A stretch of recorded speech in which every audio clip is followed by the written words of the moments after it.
I can share my screen. So, you know, I made this whole big flow chart to demonstrate, or just to go through like all the crazy possibilities depending on what gets on the ballot and what voters vote for, which one gets more votes. It's insane. I won't go through all of it right now. But yeah, it's a really weird situation with the legislature. It was headed up by the Speaker of the House, Dan Rayfield, and there were a lot. It was like a party line split. It was like one Republican defected or whatever.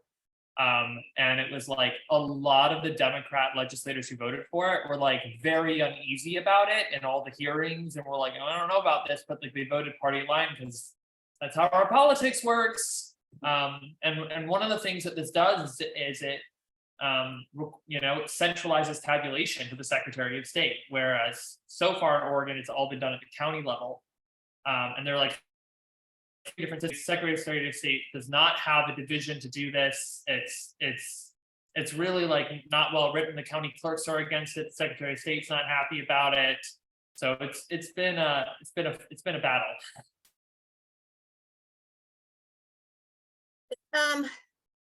So this sounds like what happened in Seattle, where the approval voting group got approval voting on the ballot, and then the city council put bottoms up two winner RCV on the ballot. Yes. Yeah, and that like confused the hell out of voters. And they did it as like, now this would not transform in the same way that it did in Seattle. In Seattle, it transformed into two bastions. It was like, do you want an alternative voting method? And if we end up with an alternative voting method, which one would you prefer? And so it like almost the first question like barely passed. Like at first it didn't look like it was going to until more of the votes came in, the mail-in votes. It was really weird, like there's a little bit of fault on both sides. I think Seattle personally, like subjectively, was like a bad strategic decision, because Seattle's kind of where Fair Vote started.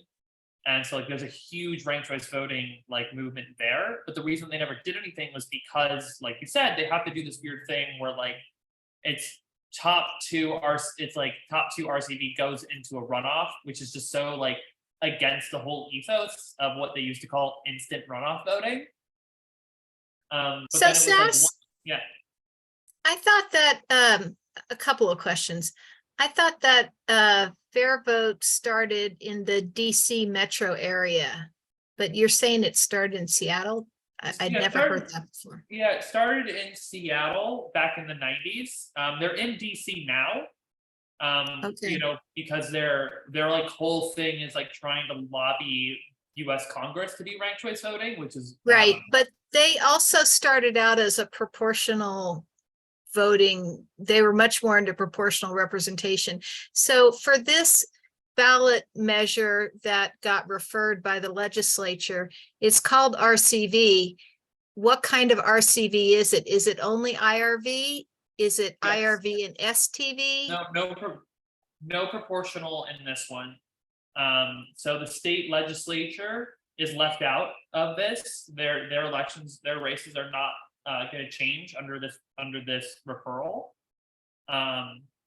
Our star voting one keeps it simple. It just makes star voting the new default voting method for local, state, and federal elections, as opposed to choose one voting. So in like Benton County and Corvallis and Multnomah County, they've already adopted ranked choice voting, and this is our star voting thing would not override that. But yeah, it's no proportional here.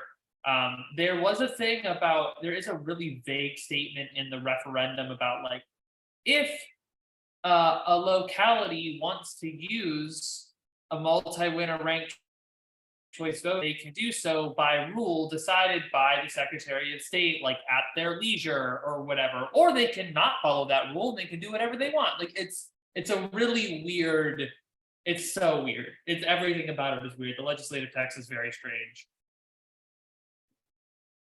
Today, one of the things that I thought we would talk about is trying to work with the legislature to get better voting methods. And the big problem I see is the lack of knowledge of legislators. Yeah. It doesn't mean they don't act, but they don't necessarily know what they're voting on, especially when it comes to proportional representation. There Oh, yeah. are a lot of Y'all things. have, This is a great slide. We have it now captured on the recording, but if you want to send it to us or put it in the chat or something, that would be great. yeah, it lives somewhere. I'll find it. You were able to share the screen. I guess anybody can. Apparently, yeah. I don't know how, but it let me. Okay. Jen was trying to get in, and I don't know the situation there. And Jeff, I know that when you signed up, it said you were not a League of Women Voters member, so I don't know what's going on with that. Oh, no, I didn't mean that. It doesn't matter. It was a I different, see. I am a member of the Denver League Okay. and so, but it was a different, I thought it was for a different It event, doesn't matter. but I just Yeah. found that interesting. Yeah. Okay. Celeste, if you want to make me host, then I can take care of any security things you want to do while you're running the meeting. I would love to have you be the host. Let me do that right now. And I think, yeah, Jen is now in because I sent her the right link this time. Sorry, Jen. I'm looking on how to make you a host. I think it's under more, maybe. Actually, if you go to participants Okay, and get the right. participants up and then click on the dots, 3 dots, hover Got it. underneath 3 dots. And I guess I'm making you the host or the co-host. either way, you I'm can going to make me make the you the co-host, host. whichever. You can't, Whichever. your electricity can't go out now. Oh, you know what? Make me the co-host. Go, or I I'll just make you the The co-host. host, so now make me. I'll make you the co-host. Yeah, you're Okay. right. My internet went kaflooey. Okay, Sass, thanks for the flow chart. I'll start sharing my screen and we can go through the And plan here. Betsy has a question. Great, Betsy. My question is for Sass. Was the referendum from the legislature a strategy because of the initiative, or was that a bus that was just rolling along that you So, couldn't stop? Sass, just a little background for Betsy. Betsy has been the Colorado State League president, and now she is in Idaho, and you're the Idaho League president, is that right? And Idaho has some legislation that they're considering on ranked voting. Yeah, well, we have an initiative started, Okay. but it's the Attorney General gave it really bad titles that went to the Supreme Court. Yeah. They ruled them illegal, so now they have to come up with new titles.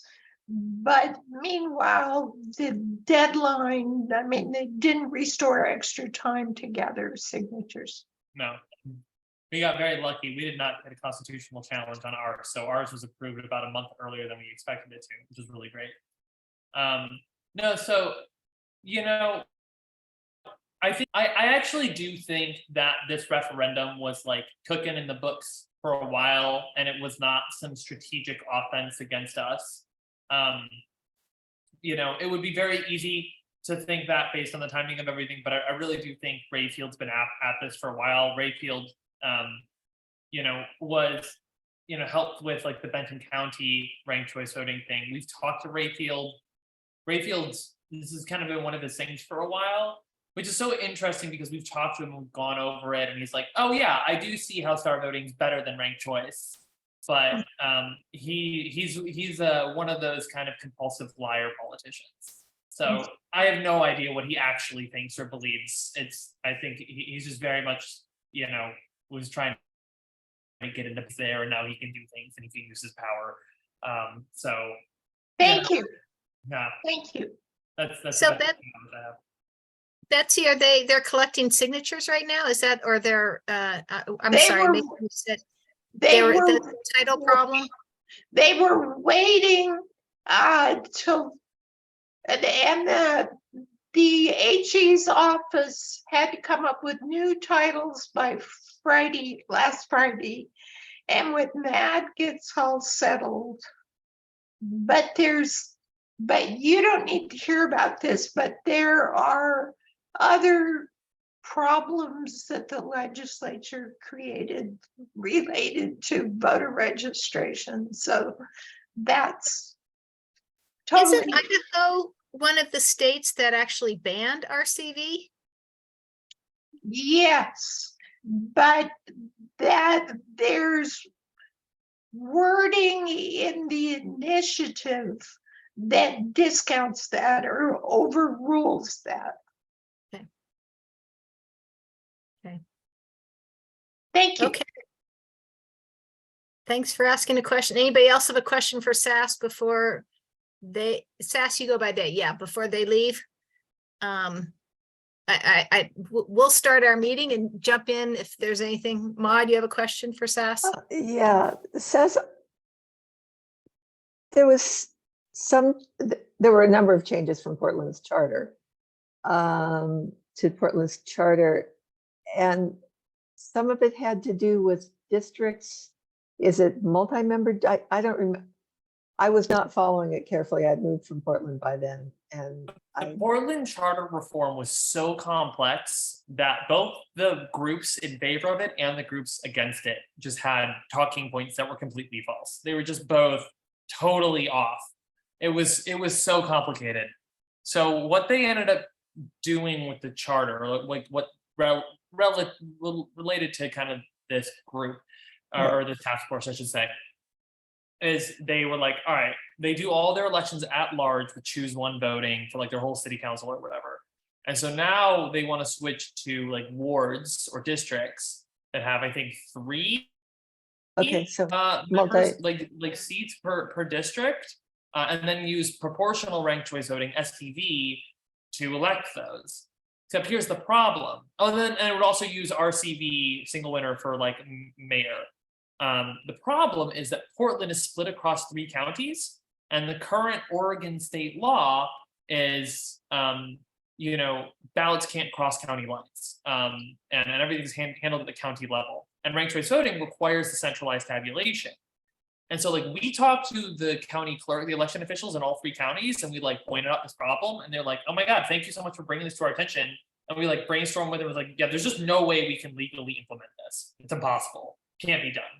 Unless the state law changes. They will What if change the- the state law. That's what they did in Colorado when, you couldn't Yeah, do it here. they might. It hasn't happened yet. The referendum that they put on the ballot would be, there's enough in there that would make it possible. But as of right now, it's set up so that it's set up for failure. And I believe the way that would work is it would still split into these districts, but then if they're not able to legally implement the proportional ranked choice voting, they would end up just using choose one voting probably for it until things get resolved. I assume there's some kind of severability clause or whatever.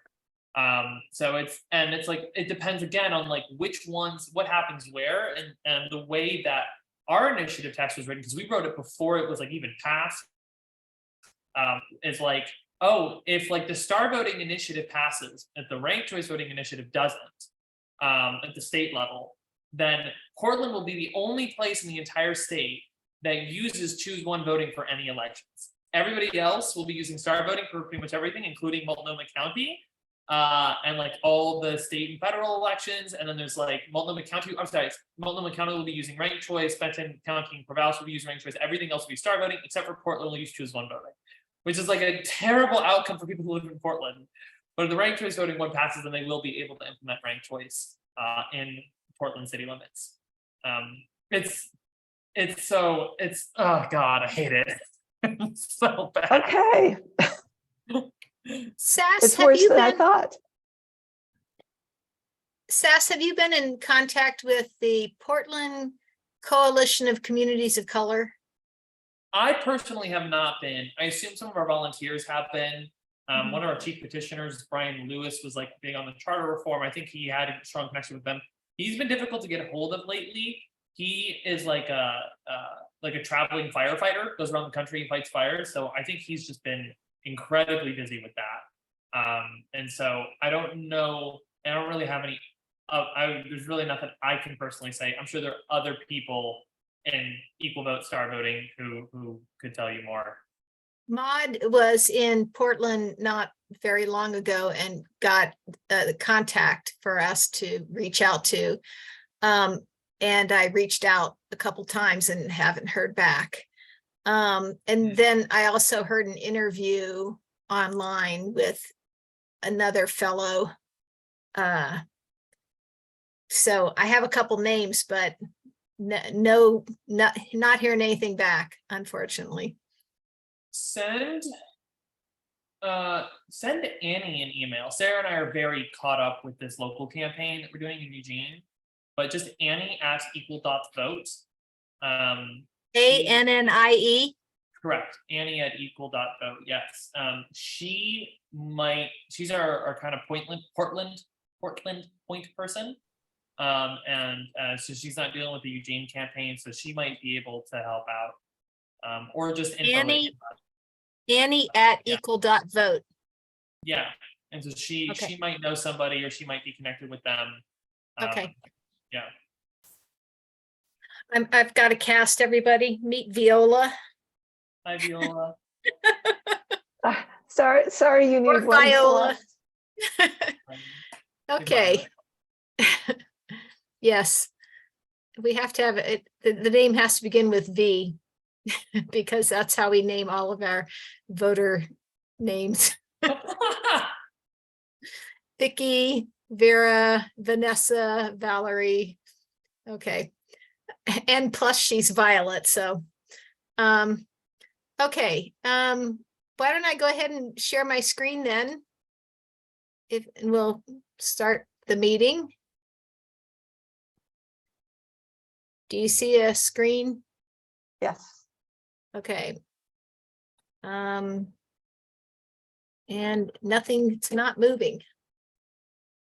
I'm not seeing it. I don't know if it's, must be You're my. not seeing- Oh, there it is. I found it. Okay. Never Okay. mind. So here's our agenda for today. We're going to do some general business like we always do. Jen is going to talk about the primary election reform study. And then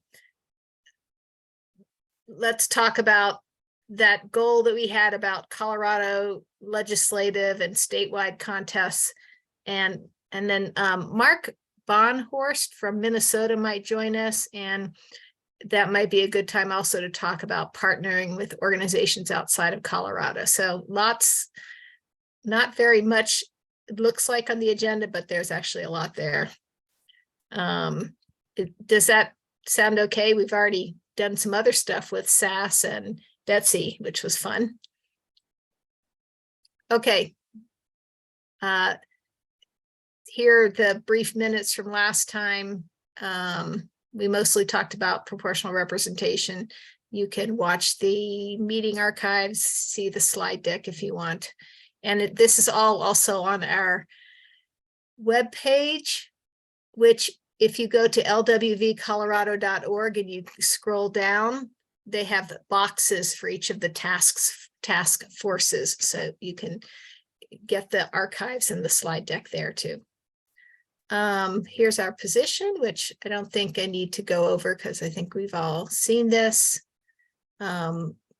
We're kind of unique in our state in that we don't specify a particular voting method. Because we want to learn about what's good about all of them and encourage communities to figure out what works best for them. Here's some upcoming events. And the screens are moving along, right? You're seeing them move along? Okay. So the 15th of almost every month, there's a Proportional Representation 101 webinar. It's half an hour, and then there you can ask questions. It's by Fair Vote Canada, which is not the same as Fair Vote US.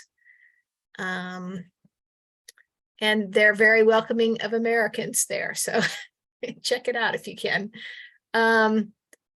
On September 19th, we're going to have an in-person event talking about election changes for the city of Boulder. One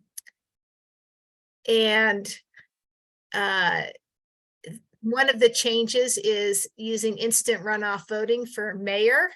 And then another interesting change is that we use plurality block voting for council.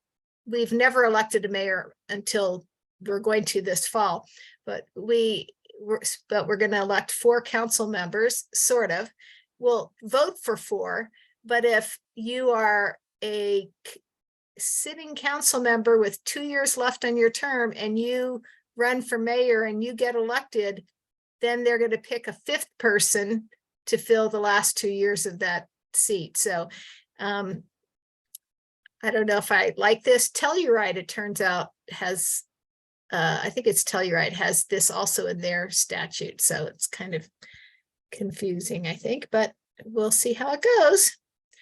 And for everybody in Colorado, there's the Making Democracy Workday, and the Bell Policy Center's Scott Wasserman will discuss Prop HH. And you can already sign up for that event. Maud, I didn't understand the ending time on this. You said 12:30 or 1, and I think the league. Oh, that's just because they blocked out that time on Zoom. Okay. They blocked it going till 2. Okay. We're aiming, I think currently we're aiming to be done by 12:30, which is why I gave a little fudge factor. Okay.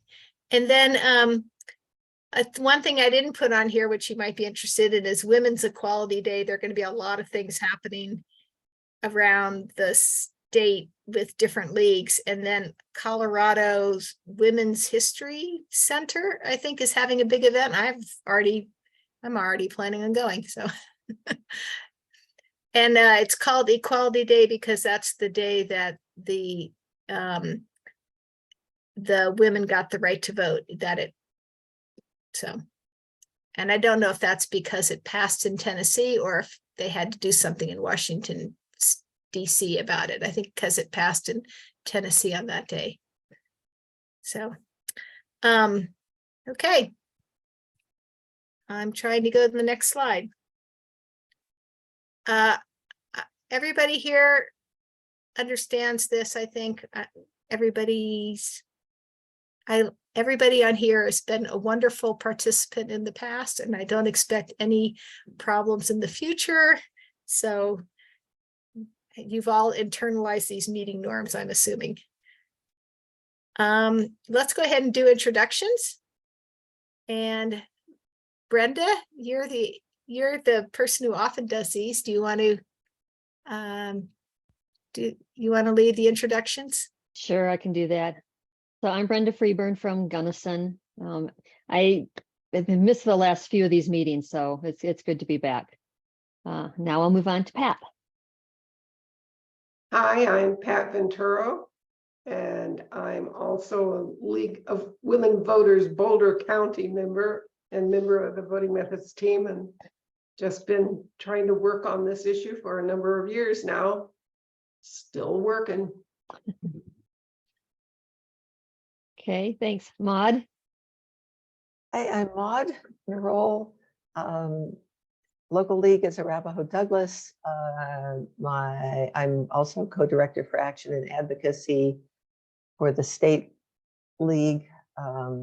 So the liaison to the Action Leadership Group.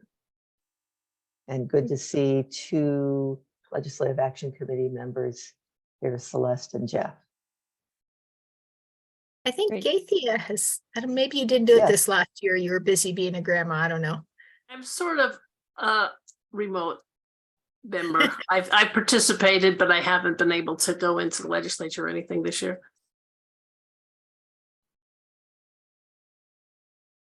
Well, shall we stick with Gaithia? Do you want to go ahead? next? Okay, sure. I'm Gaithia Weiss. I'm also in Boulder County, Longmont, and on the county voting methods team, and was active on the election security and process that we were involved with in the national convention, and on the elections task force for the state league as well. Thanks. How about Jeff? Jeff Withers, I'm from the Denver League, and I'm a member. I'm on the local government group for the Legislative Audit Committee. Okay, thanks. That's Betsy? No, are you, sorry, I didn't mean to interrupt you, Jeff. no. Were you done? Okay, Betsy. Betsy McBride, and I'm still a member of the Arapahoe Douglas County League. Although it was just Arapahoe County when I was there. And I'm in Boise, Idaho. If you ever want to hear what it's like to live in a really red state, but our state league has sued our Secretary of State over legislation passed this year related to getting rid of student IDs as a method to use for registering and also to receive a ballot at the polling place. So we've sued with help from Seattle law firm that also has a big office in Denver. So is that ruling on hold until it's decided, or are Wait. student IDs not allowed anymore until? Well, they went, there were 2 bills. One went into effect July 1st. One of our motions is for an injunction to pull that back. The other one goes into effect January 1st, but there's so much confusion that all of our leagues have halted voter registration. Wow. So the July 1st one, you said the lawsuit is an injunction, but it hasn't, you haven't had a. That's right. There are 4 motions before the court. We had a hearing a week ago, last Friday. The judge has not ruled, including one of the motions was for an injunction to roll back the July 1st bill. So the July 1st bill currently is not in effect. The July 1st is in effect because we have not yet received a ruling on the injunction. Okay. All right, I think Jen's the only one left. Yeah, hi, I'm Jen, also Boulder County League Voting Methods Team. Yeah, that's me. Okay, So, I think I got everybody. So Celeste, it's up to you now. So a couple of notes. We've had some problems, technology problems or administrative problems, like we have not been included in the upcoming events. But Katina, who's the communications person, says that should be fixed going forward. So I hope it will. Today I checked in with the office to find out about who was going to make sure somebody was going to open this Zoom meeting, and turns out Beth Hendricks is away, a vacation or whatever. And I don't think anybody knew that we needed this. So it's a good thing I talked to Jane about it, but I think there was a little bit of a learning curve for Jane doing it at home. So sorry about the delay getting on if you were here at 6:30 and you could not get on. So, okay. Thanks for doing the introductions. You always happy to have you do those. Okay.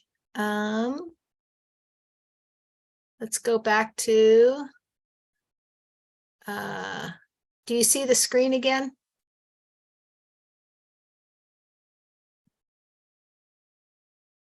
Is that a yes? Yes. Okay, great. Okay, so now that we've talked about administrative things, one more administrative thing is the next meeting date, and it's on the calendar for September 18th, 6:30 to 8. Some ideas are, we had talked about perhaps inviting the Center for Election Sciences interim director, Justine Metz, to join us. She lives in Denver. CES advocates for approval voting. We could do that again. One complication is that I have a conflict on September 18th.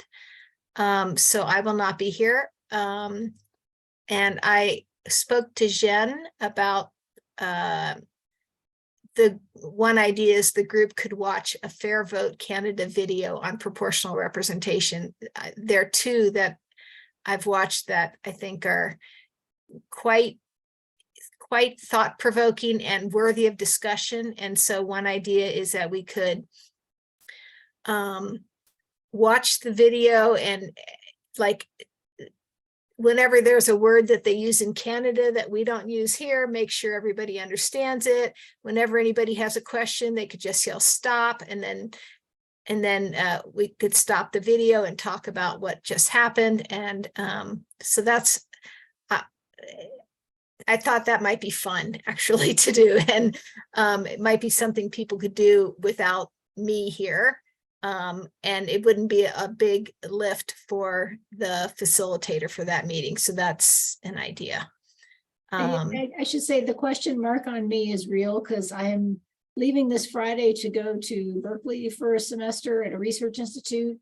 And I just don't know yet what my schedule is going to be like. And it's an hour earlier there, so that'll be 5:30 for me. So it might be that I could facilitate that meeting fine, but I may not know for sure for a week or two what my schedule will be like.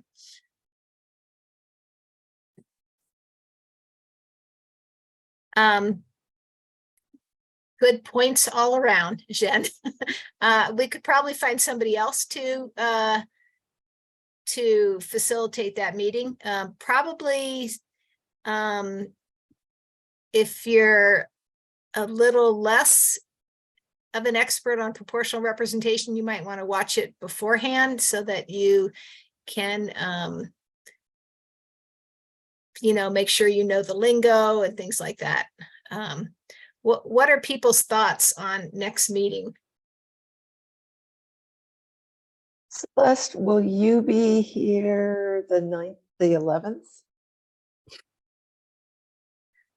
There are a lot of things happening. The 11th of September. Yeah. Did you check the LWV Colorado calendar to see what's happening? I will do that. I currently have a meeting that day because it's my first Monday of the month meeting has been moved to that day because it's Okay. Labor Day. Okay.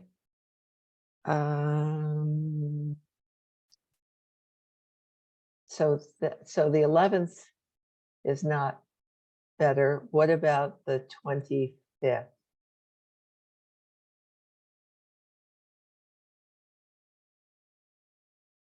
I have another meeting that day too, but that one I could get out of maybe a little easier. There are more people who attend that meeting, so.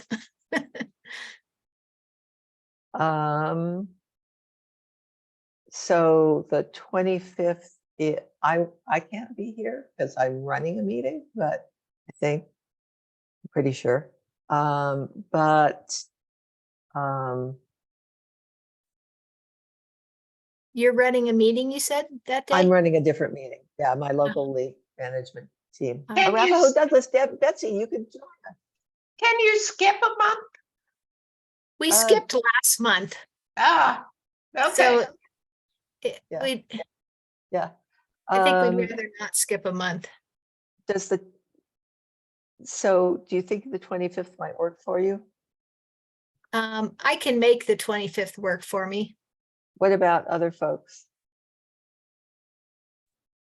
As well as any other week, as far as I know. Brenda's going, maybe. Jen, I know you don't know and won't know. Have a wonderful time at Stanford, by the way. But Berkeley, actually, but yes, Berkeley, sorry, it's gonna sorry. be fabulous. Yeah, have a wonderful time. I'm going for so it's at a math research institute that's actually, hang on. In Berkeley, but not at Berkeley, sorry. In Berkeley, but not at Berkeley, but it's for a semester-long program on algorithms, equity, and fairness. So it'll be Cool. In yeah. elections, Yeah, right? redistricting and elections and Yeah. data analysis. Oh. And And, cool stuff. and Moon Duchin is going to be there too, right? Yeah, she's one of the co-organizers. Yeah. Very So- cool.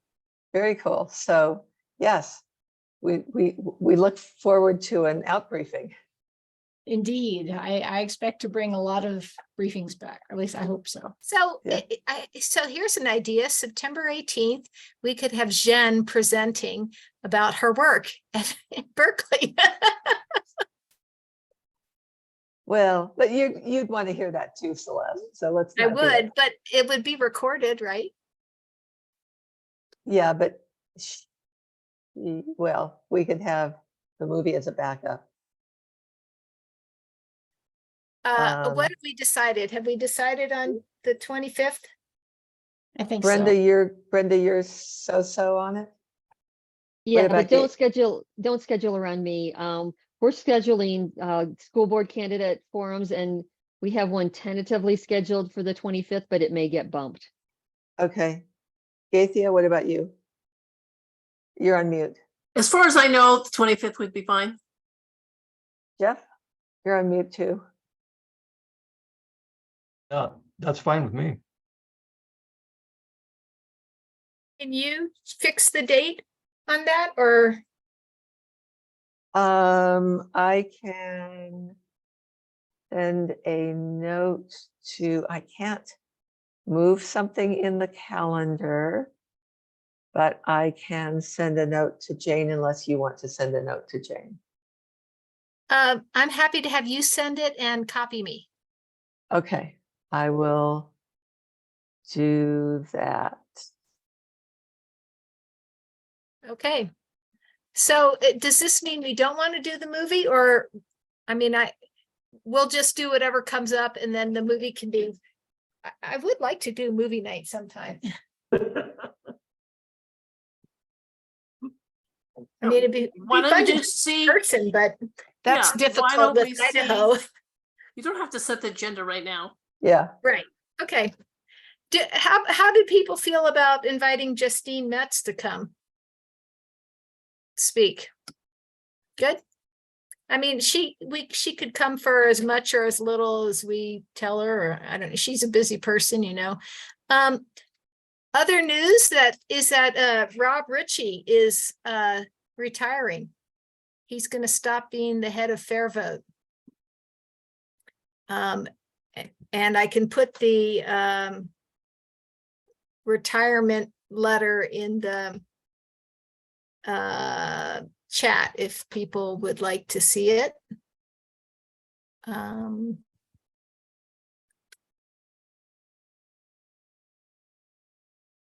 They have somebody acting as interim. Okay. Here it comes in the chat.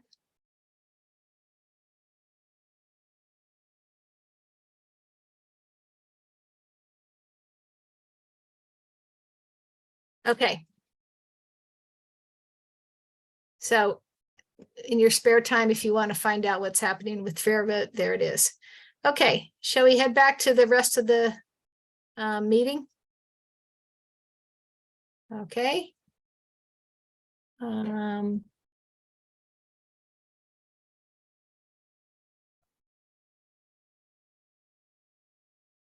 Okay. So we're changing this to the 25th, and I'll update this. Okay. Jen, it's all you. Okay, so primary election reform study. Off to kind of a rocky start because we're not getting a whole lot of volunteers to help. Right now, the driving force behind this is really Marcus, who, being in Israel, cannot attend this meeting because it's in the middle of the night for them. But it has been approved as a state league study, so we would like to have people from all over the state involved.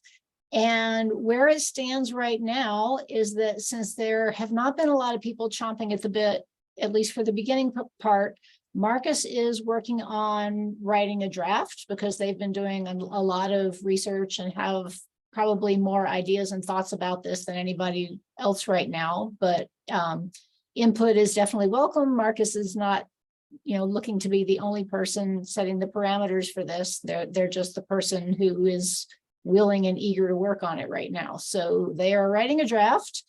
I think Marcus said yesterday they expected to take about 2 months to get a draft done, at which point they would like to shop it around to, maybe at the beginning, a small group of interested people. And maybe when we have something specific to read, it will trigger thoughts and ideas and feedback. And, Marcus being in Israel and maybe not being that much of a people person, people are needed on the ground in Colorado to do the work of convening focus groups and getting local leagues to, read it and think about it and talk about it and give feedback and come up with consensus questions.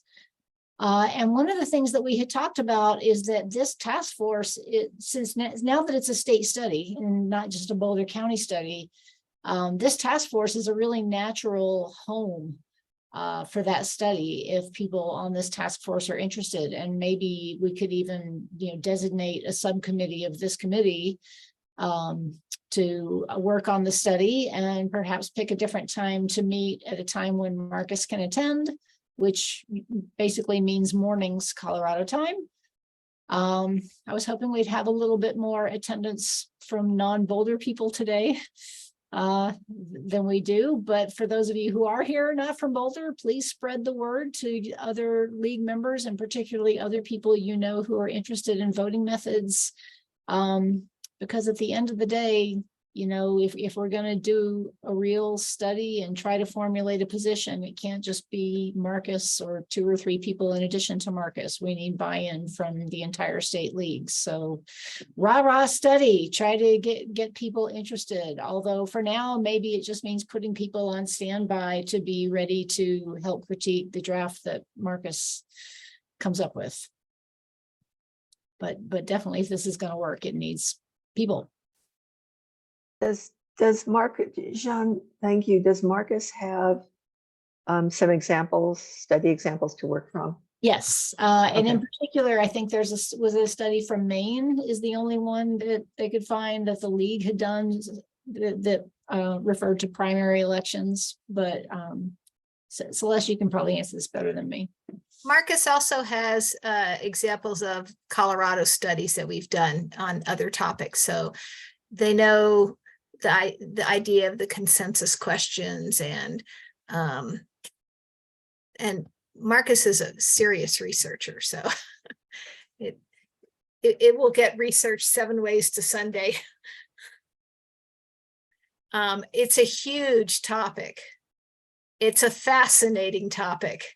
I want to read everything that's written on it that goes into the study, and I think I'll learn a lot, and I think it's going to be really interesting. We do want this to get some buzz in the state. We don't want it to be dropped on people or that's not a good way to have a state position formed. We want a lot of buy-in, if you will, along the way. So, yeah.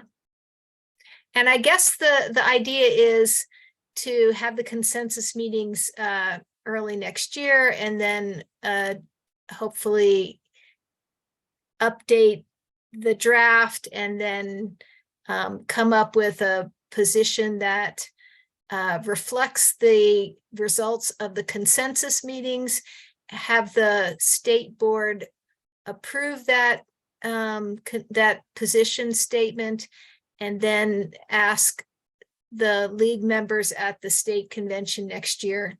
I guess the state convention was in 2023. I don't know. We'll have to, I know that the election security one was done outside of a state convention. So maybe this can be done outside of a state convention too. We've moved to annual meetings. Okay, so it can be done at the annual meeting then. Okay. I know they moved to like May instead of June. So that was interesting. Brenda.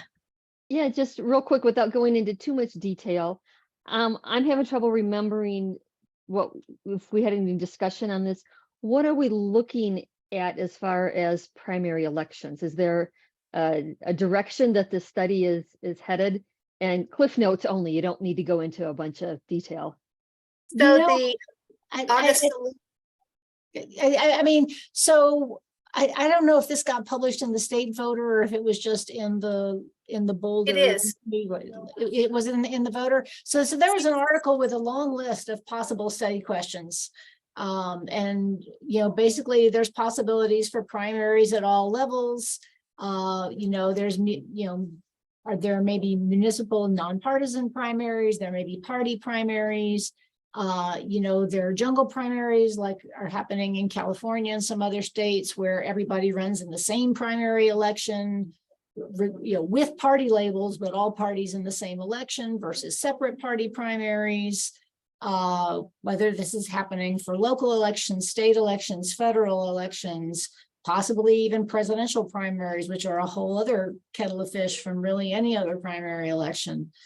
So I think right now the answer is that the study is very open-ended, and anything that anyone, Marcus seems to be interested in it all, which is great. And if you have any specific areas of interest, I would really encourage you to discuss them with Marcus.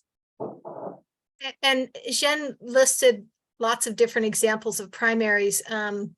That was in an earlier voter, or that was in preparation for the meeting that we had this year when we adopted this as a state study. But then the August 11th state voter newsletter, as shown on the screen, has another write-up about the study and some of the issues around it. And one of the very interesting things is that the league tends to stay out of primary elections because those are usually partisan. But that's often where the decisions are made, and we care about voters. We want voters to have a voice. And so if we want that, we have to understand primary elections. And the league in St. Louis did not step away from primary elections. They jumped right in. I mean, other leagues have also jumped in. So just because maybe we have a little bit of a history of not weighing in on, say, primary election bills in the legislature doesn't mean we shouldn't actually be thinking about this and learning more about it, because it affects everybody in the end. Well, and with our primaries being semi-open and the vast number of unaffiliated voters, I think the league has to be interested and involved in it. And that's another thing to look at. Do you want it to be a blanket primary? Do you want it to be where everybody runs against everybody and everybody has just one ballot? You don't have a Republican ballot. You don't have a Democratic ballot. Or do you want it to be semi-open like it is right now? Or do you want it to be closed? Or so those are all part of the palette of things that we're looking at. So. So was yeah. the league involved back in, before 16 when props, 107 and 8 passed for the unaffiliated to go back to primary, presidential primary, and then for the unaffiliated? I wasn't a member of the league back then. Was the league involved in any of that?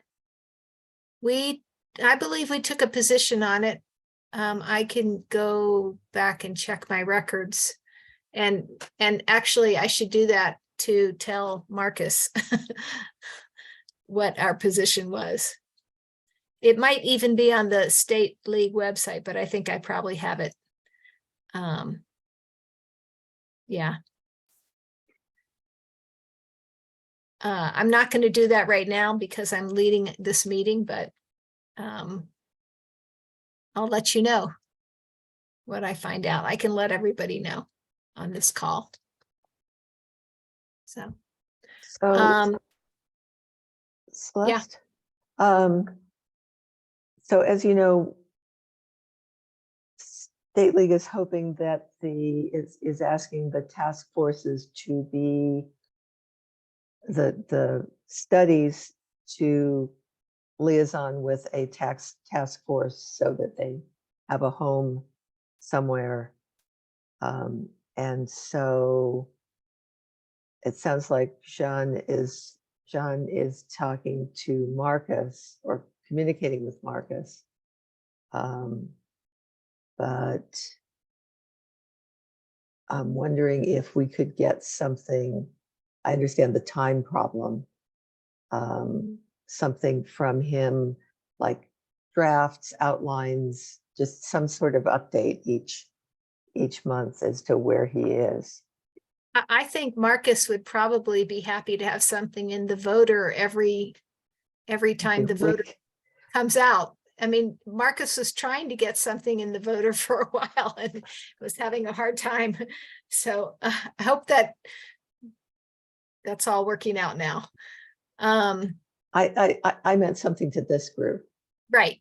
Yeah, Yeah. I think that's great. And we've asked for regular reports on status reports, if nothing else. I mean, but yeah, I think that would be great for us to look at that.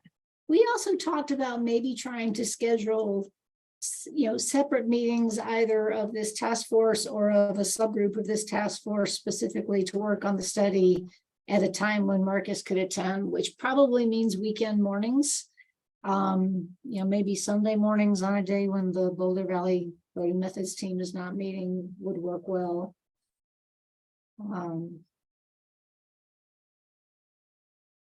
But I think you're right that we want this task force involved, and it would be really good if Marcus could attend, but that means we need to find, at least for that purpose, a different meeting time.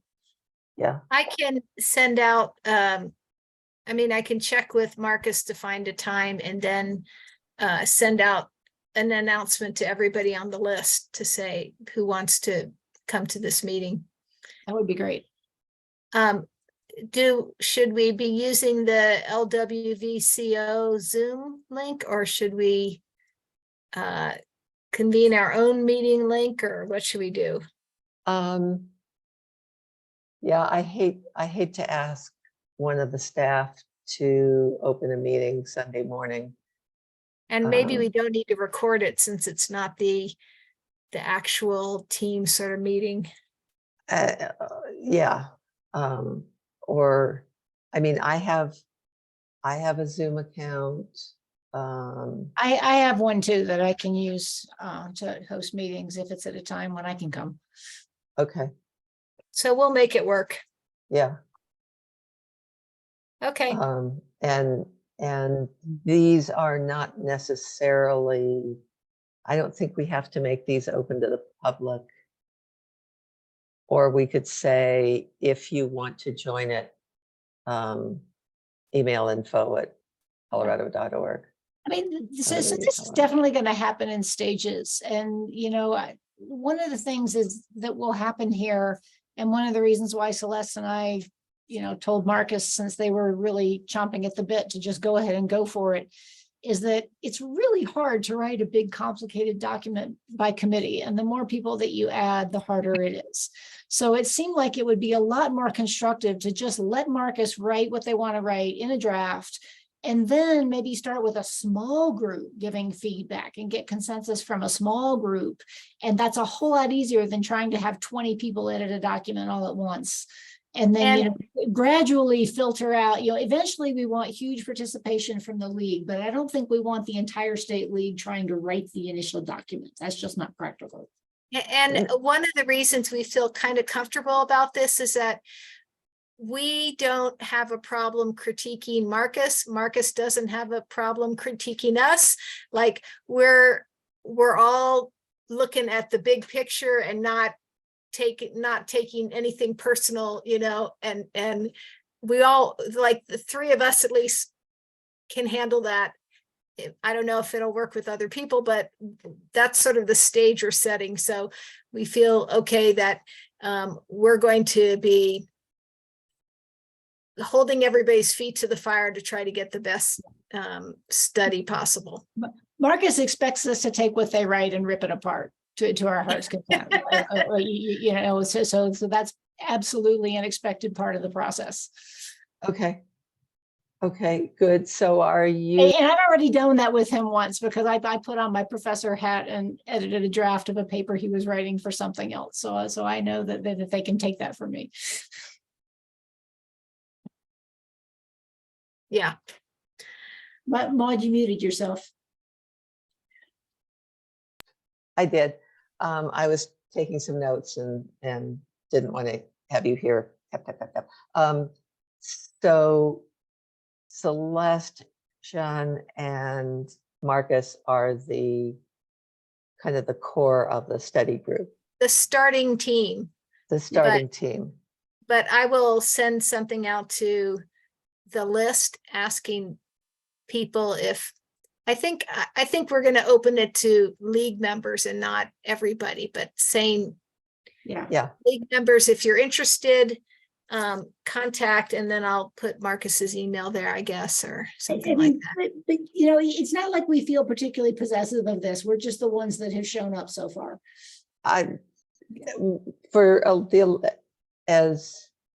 This is Mark Bonhurst from Minneapolis. Right. Okay.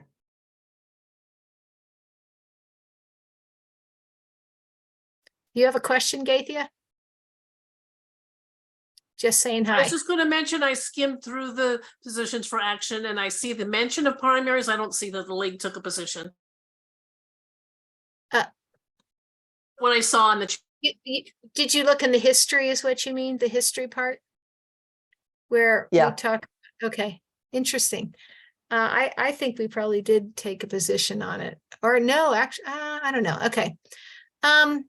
Anything else about the primary election reform study? Mark Bonhorst just arrived from Minneapolis, and Mark is also interested in particularly top two, I think. But that's in Minneapolis. Mark, do you want to introduce yourself?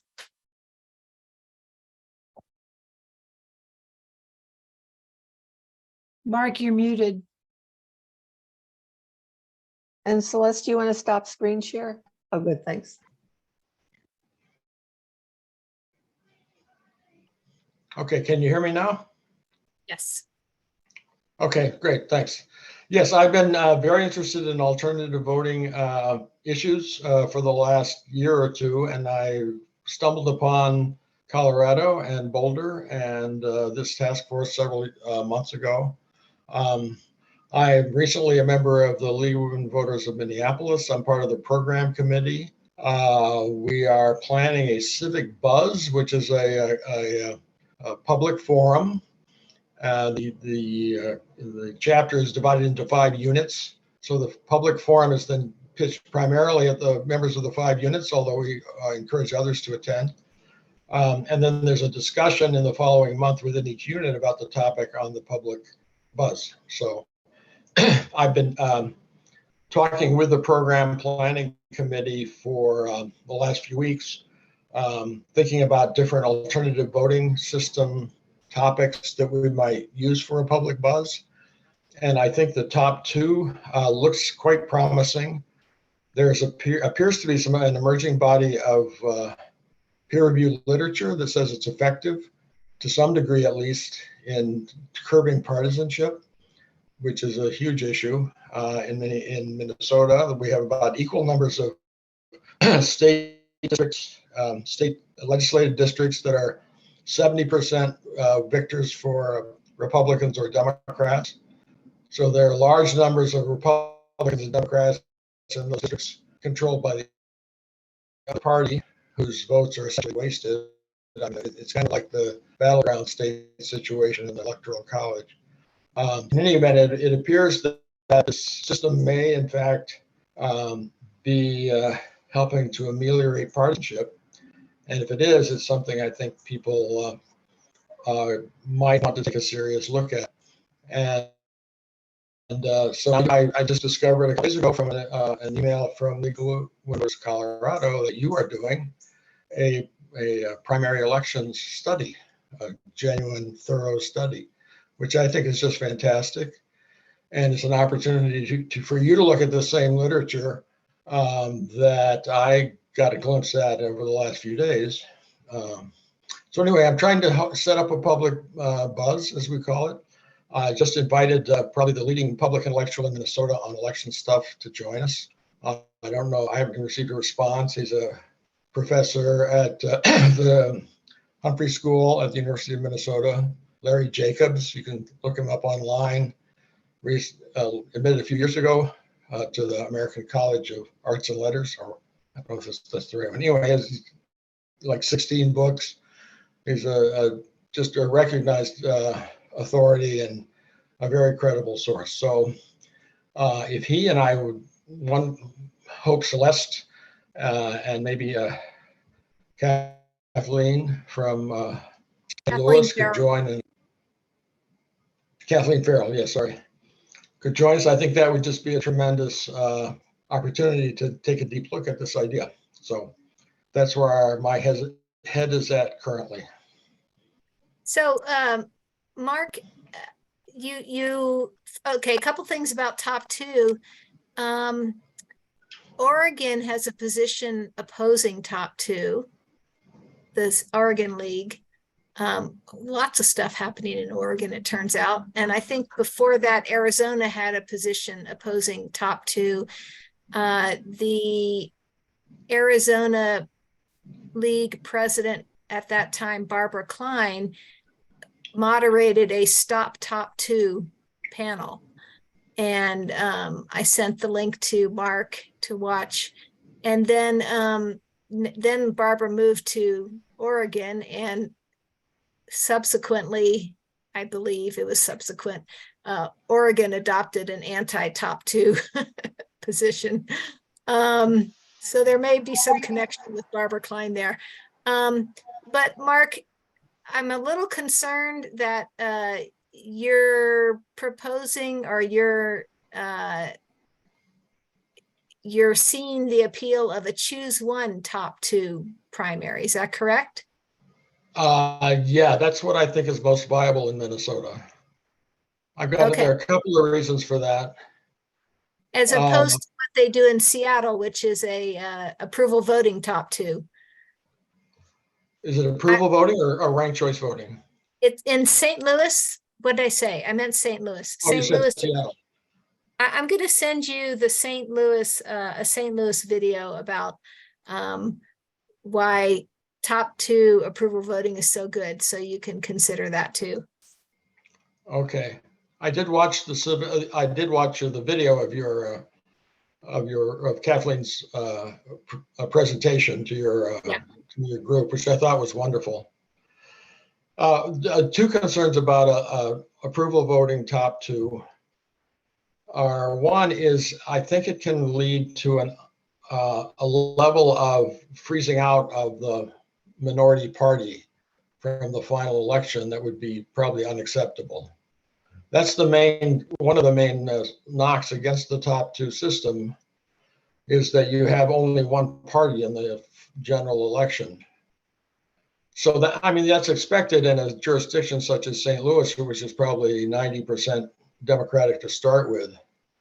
But in a more competitive district, if you have approval voting, you could have the dominant party, whether Democrat or Republican, if it had, say, only 55% of the vote, voting for two candidates who would get 55% of the vote, and you would freeze out the opposing party in a district that really ought to be a competitive election district. So I think that, I mean, as I remember, Kathleen said that, in her talk to you all, that, you need to look at the situation in your particular, your particular jurisdiction. So I think it works great in St. Louis, obviously, but I'm worried about trying to do something like that statewide. So that's one point. The other is the Minnesota Supreme Court in 1915 said that the Buckland method is unconstitutional because it allowed accumulation of votes. Now, I think that opinion may no longer be valid, but it would take a Supreme Court case to overturn that. So that's another reason to go with the single vote approach. So, in Colorado, we call the Buckland method the Grand Junction system. I saw that on the materials. Buckland is from Grand Junction, was from Grand Junction, yeah. Yeah. So what was the system that Boulder used for decades? Was that Buckland? We used single transferable vote, electing 3 council members at a time for 6-year terms. Okay. So proportional RCV. Okay. Okay, I want to think some more about what you're doing, and I'm sure Marcus will also want to think about what you're doing. And you're right, you have to consider the local jurisdiction. So good. Any questions for Mark since he just joined us? Shall I go back to sharing the screen and continue on to the next topic after the primary election reform study? Yeah. Okay. Okay. Hope you can see that. Yep. Once again, I'm trying to get my computer to listen. There we go. Okay. So the second topic on the agenda is we had talked about going big and electing the Colorado legislature and statewide contests and federal contests. Federal contests might require federal rules, but anyway, basically the high visibility contests use a better voting method. And so here are some thoughts that some of these we came up with last time. Feel free to push back against this, say that something is forgotten, but we've got 2 slides on this topic. One is, so to start off, to adopt better voting methods for state contests, we'll have to change state laws. So we need advocates in the state legislature if we're going to have a bill go through. There are a couple problems. One is that knowledge of voting methods, especially proportional representation, is not very high in the legislature. And we'll talk about, the next slide talks a little bit more about educating people. The second problem is that legislators won under plurality, including about a quarter of them first got elected to the legislature in vacancy committees, which consists of, could be 20 people, could be 200 people, but it's not thousands of people electing you. It's only your party establishment people voting. So it's not clear that legislators want to change, but one of the things I was talking to Judy Amabile, who is a state rep, and she said she might be willing to carry a bill to change the situation with vacancy committees. So that's something we could consider, which may not have anything to do with the voting method, but it is something we could consider.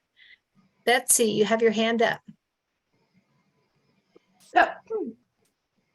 So is the operating assumption that better equals proportional representation? Sometimes you have a single winner contest, in which case, like for governor, so you can't use proportional representation methods for governor. But I think there is a general feeling here. It's in our state position, it's in the national position that proportional representation is a goal. Okay, So yes, I think that's the idea. thank you. Sometimes people will say, oh, we should just do instant runoff voting, instant runoff ranked choice voting, and then we'll later change to proportional representation. And one of the things about the Fair Vote Canada videos is they tackle that statement and say say yes or no, and I think it would be a great conversation for us to follow and argue ourselves. So yeah. Thank you. Sure. So there are two options if we're trying to get something changed at the state level and we can't get it through the current legislators. One way is to elect new people to the legislature. That's a whole issue all by itself. And then another thing is to get some kind of grassroots or astroturf, I guess, if we get somebody to pay for it, to demand change through a citizens initiative and or probably by allying with other organizations. Does anybody have questions about this slide? Do you agree with this slide? Or is there something missing from this slide? I was trying to write a synopsis of. Yeah, Maud. And the elect new people to the legislature is problematic to do as league because we Absolutely. are fiercely keep reminding people that Nonpartisan. we never, we Yes. never endorse parties or Right, individual candidates. So right, that one might be a little tough right. for us to Right. work on as But league.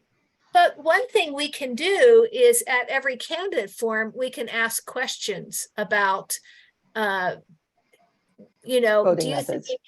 Do you think that the state legislators should be elected using a proportional voting method, for instance? I mean, the way Joe Neguse first heard about the U.S. Fair Representation Act was at a candidate forum, where I submitted the question. First, I explained what it was, and then I said, do you support it? And his answer was, well, I'm going to do some research. And then he did some research. He came back. He ended up he's a co-sponsor of it. So, but yeah, So we do some things, but we can't endorse. rather than elect new people to legislature, maybe it's educate through candidate forums on Okay, that slide. I can change that slide. Okay. I'm putting a little smiley face because I know you'll be happy for me to change it. I can actually write a little bit with my cast. It's getting easier and easier. Oh, good. Okay, let's go to the next slide then if we're ready. So however change happens, this is a huge education effort. We have to educate the voters. If we're doing it through the legislature, there are only 100 voters we have to educate, 65 reps and 35 senators. If we're educating because of a citizens initiative, I'm sure we're going to have to ally with other organizations. And given that people don't even know what proportional representation is, it's a huge lift, but Celeste, yeah. does this require a constitutional change?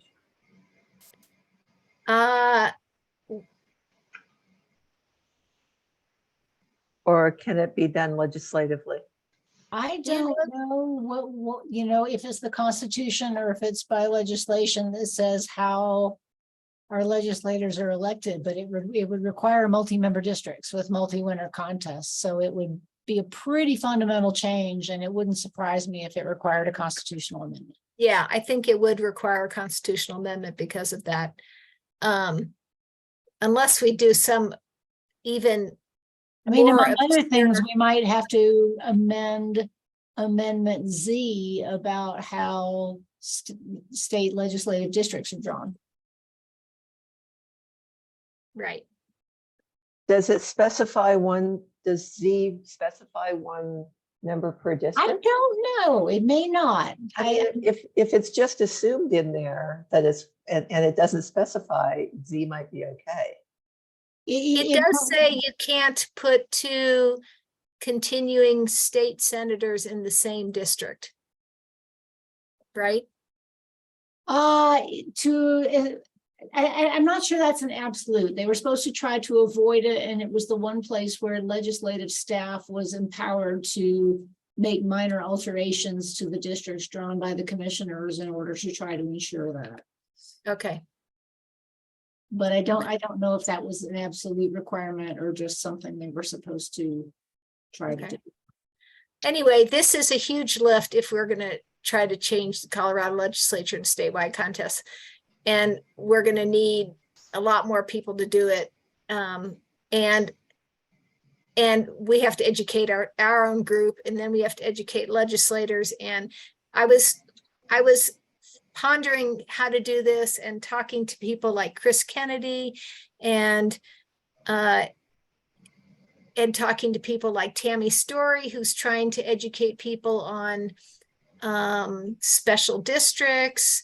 And when do you hold these informational sessions? It's hard to do it during when the legislature's in session, so you have to do it another time, but trying to get everybody there, how do you get them to want to attend? I mean, I just don't really, I think you have to be kind of a powerhouse organization that has the ear of legislators, and the league is a voice at the state capitol, but we aren't necessarily laser focused on one thing.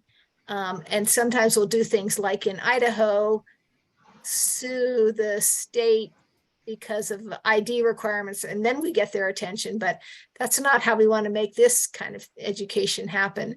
So anyway, I think this is really hard, and I'm personally feeling bogged down on this, and I don't know if other people have some good ideas on how to move forward on this. I have a separate idea on the next slide. Betsy, you have your hand up. So it's been a long time, frankly, but one of the ways we used to get a response out of the legislature was to threaten to go to the ballot with an initiative, and then that would start a conversation, and in some cases actually bring forth legislation.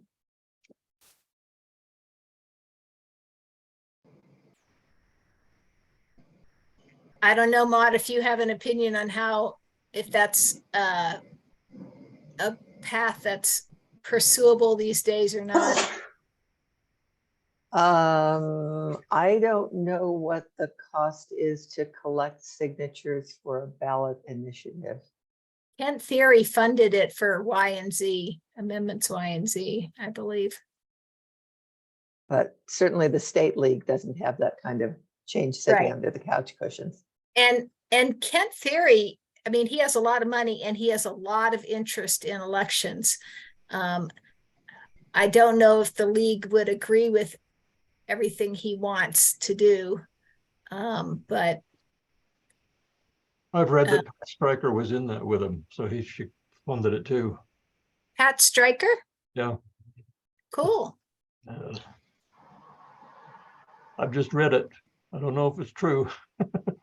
Well, I know she's funded other things, legislative things, but I had not heard her name on that. I haven't heard her name in a long time, actually. So maybe people could think about this issue, and if you come up with any great ideas, let us know. And meanwhile, get in touch with your legislators so that we can make some contacts and try to, start the process. And like Chris Kennedy said, he could try to come to a meeting. Jennifer Parenti said she could try to come to a meeting. I mean, I've been talking to a few people that are interested in these things.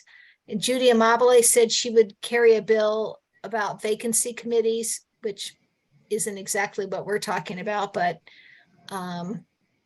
yeah, so that's what I know. Vacancy committees is certainly, improving vacancy committees is certainly a way to improve legislative selection also. I think what she meant and what we would work on is making it a decision that more people get to make. It wouldn't be just a small group of party people. Maybe it would be that only, like, if a Democrat resigns and needs that seat filled, maybe only Democrats would be allowed to run. And similarly with Republicans or whatever. I don't know. Maybe we should start fresh and let anybody run. And that would be a disincentive for people to resign. And and I feel like we have way too many resignations right now. Thank you very much. Well, it also depends on how safe the seat is. Right, If it's a safe seat, right. doesn't matter. And I can really see I somebody. mean, I who's think it got- does matter. I think the person in there actually does make a difference, but less of a difference than if it's not a safe seat. Yeah. No, I meant if it's a safe seat, it doesn't matter as much if Oh, if we let if there's other a- people run. Yeah. if there's a restriction or not. And I mean, I really can see if somebody's got 2 years left until they're termed out, and they get an offer to do something where they can make a difference and earn a full-time paycheck, Yeah. that would be really, really tempting. So, Yeah. But one thing I would like to see is if this happened in Boulder County, a lot of times people are in the legislature and they end up running for county commissioner. And I wish that they would be required to vacate their seat if they want to run for county commissioner. Those seats are, the elections are at the same time. So you could have a regular election. It would be called a special election because it's only for a 2-year term. I'm guessing it would be called a special election. I don't know. Anyway, it'd only be for a 2-year term for Senate. But meanwhile, everybody would get to vote on it. So that might be like an easy thing to do. So maybe I'll suggest that to Judy Amabile. Okay. Anything else you want to say about this? I was just going to say that the thing with the county commissioner is, and there was a candidate who pretty blatantly, and I heard him say this, was that it's very high paid. And so it was just a good way to end the career.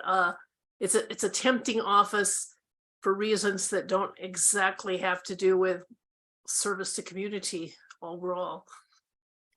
The typical. Well, route I just bet, is- I bet a lot of counties your county commissioners aren't paid so well that anybody has that motivation. The typical route is you start in city council, then you become a state legislator, then you go back and serve it as a county commissioner. That's often what happens. And the pay scale follows that. City council makes the least unless maybe you're in Denver. And then state legislature. And you saw state legislators running for mayor of Denver or running for city council in Denver, because and some of that has to do with the pay and the prestige, right? I mean, you want a promotion generally. So, yeah. And you see a lot of state reps leave the state house to become a senator. It doesn't usually happen the other way, although Tammy Story is currently serving in the state house after serving in the state Senate. And Paul Weissman did that a decade or two ago. So. I think it gets down to some of that down to term limits and the games that certain established players play with each other. That has to do with that thing we're talking about, Judy Montbellet and appointments. Yeah, but My committee. it works fine going from state rep to state senate because your term is up at the same time you're running. It's only the state senate that has the extra 2 years. Okay. Anything else before we do the very last item here, which Mark may want to speak up on? Okay, so the other thought of what we can do as an organization is to partner with other organizations outside of Colorado. There are lots of state leagues that we've been in touch with in these places. For instance, there's some neutral quote unquote organizations that we could work with, like the National Association of Nonpartisan Reformers, which is headed up by two people who actually do have an agenda, but they're called Nonpartisan Reformers. The RCV Resource Center, which of course advocates, helps people with RCV, but they try to be neutral about it. Fair Vote Canada, I think, is considered fairly neutral, although they're huge supporters of proportional representation. And then we could even partner with straight out advocacy organizations, which we have done in the past. So those are some ideas. Here's an example of one case. So the National League is interested in abolishing the Electoral College. That's their moonshot goal. And Mark, I don't know if you want to talk about this, Dia. I'm going to need to run, but okay. yeah. Let me just go ahead to the next slide real quick, which you already know about. Okay, that's it. So thanks for coming. Mark, do you want to talk about this real quick? Are you still here, Mark? He's to unmute. Mark, you need to unmute. No, I'm unmuted. Thanks.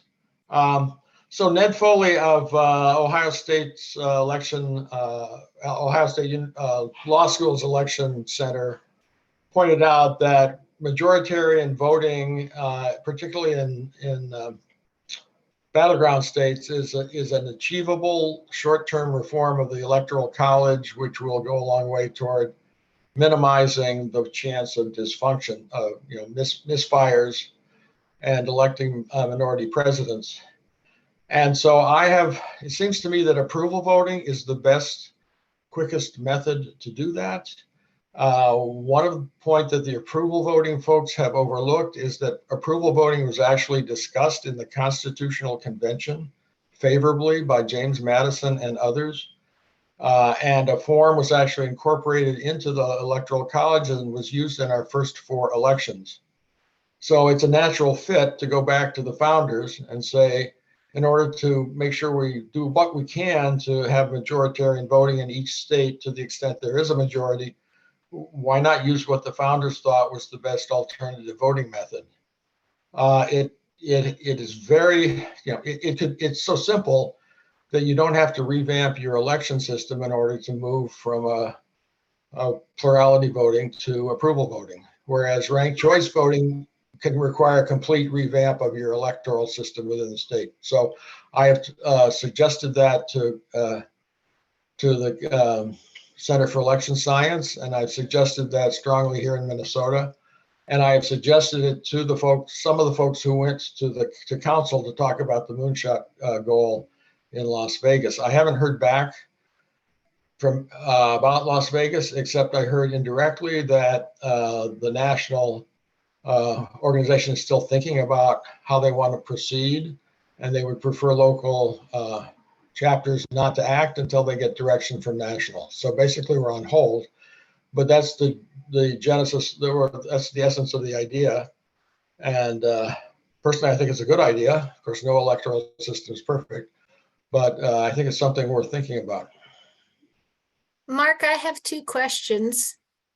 One is, you said that we used approval voting in the early presidential elections. What Right. I recall is that you could vote for two people and a top vote getter would become president and the next person would become vice president. Is that what you mean by approval voting? Yeah, you vote for two people without ranking them. So And if the first person, if they get a majority, becomes the president. And what they discussed in explaining that after they came up with a draft is that by having each person have two equal votes, it would take no more than 1/4 of the voters plus one to have a majority. So they were really focused in the discussion about this. They were really focused on getting a majority, and they were focused on the second place person would become vice president. That's almost an afterthought. But the basic concept of two votes for without ranking them. it's not Well- true approval voting. It was, I think it might be called, well, I don't, so you got two votes, basically. It wasn't true approval voting. No, it's a very limited form of approval voting. And what they talked Yeah. about in the Constitutional Convention when they were brainstorming about a national popular vote would to be give everybody 3 votes. So it's kind of like ranked choice voting where you only get to rank 3 people. It's approval voting where you only get to approve 3 people. It's not the pure form of approval voting, but Okay. it's Okay, It's- just it's- yeah. trying to understand the history. And then the Yes. second question I have is this, what is the definition of popular vote? Like, we Well, want to I- abolish the electoral college and have the president elected via popular vote. But what does popular vote actually mean? Is it dependent on choose one voting? Popular vote is undefined currently. So I was on a large article in Lewis and Clark in the summer of 2022, where we urged that the Electoral Reform Act should define the popular vote. So that is something that should be done one way or another. It could be done in a constitutional amendment. My preferred constitutional amendment is the one that was almost passed in 1869, which says, let Congress decide what the uniform rules are. So Congress could use single vote, it could use approval voting, it could use proportional voting. It would have the flexibility to adopt the system that the nation was coalesced around. You don't have to write the details into the Constitution. That's a problem, to write all those details into the Constitution. So what they did in 1869 in reaction to the terrorism that erupted the previous summer, and some state legislatures actually voting to cast the ballots instead of deal with the terrorism, the Congress said, yes, at least this constitutional amendment that everybody's forgotten, a proposed amendment, which went through the Senate in two weeks, would say the people shall elect and Congress may set uniform rules, which has always been the rule for elections to Congress. So that's that's a mouthful, but So, we're past time here. We can talk about this some more next time, or, I mean, maybe, Mark, you could, come up with a game plan if you want us to be working on this in Colorado. I think that we could use approval voting in Colorado because our constitution says something about most votes wins. It's not clear that we could use a ranked voting method in Colorado for state or federal, because our constitution says most votes wins. It has the same situation that Maine has, where Maine uses instant runoff voting, but not for their general elections, only for their primaries and for federal. right. So If there's interest in Colorado and going forward with this, I would love to support you on, give you all my thinking on this. And I think the Center for Election Science might support you as well. And I hope Legal Women Voters US will come around to supporting it. well, I'm going to put next to Justine Metz's name, the moonshot, and maybe we could ask her about it, and we could think about it for Colorado. I mean, we have limited bandwidth, so we have to figure out what we actually want to work on. So anybody Right. have questions for Mark on this? The next thing should be fast. It's disappointing, but it should be fast. I learned that the Secretary of State has not been able to get software that can report results by true support. So for instance, it can't do approval voting contests and a regular single choose one contest. It can't give you the results for both. And nor can it do a multi-winner contest like the Boulder City Council. You vote for, say, 4 candidates. It used to be 5. So suppose you get to vote for 5, all 100 voters vote for Susie and 4 other candidates of variety. Susie is reported as getting 20% of the vote, but she got 100% support. So it would be nice if it reported Susie as getting 100% of the possible vote or 100% support, but that's not how it's reported. And a very interesting thing is that they did this somehow in Broomfield. They reported that instant runoff voting passed with 49% support. And I asked about it, and that's because they included the ballots where nobody filled in yes or no on that ballot question. It was a ballot that was turned in, but either it was an invalid vote on that ballot or it was left blank. And 49% of the people voted yes, but more people voted no or voided their ballot or left it blank. But it still passes as long as there are more yeses than nos. So I'm not going to go into more detail on this unless people have a lot of comments about it, but I was just shocked that a high-tech state like Colorado is not able to handle different cases on one ballot.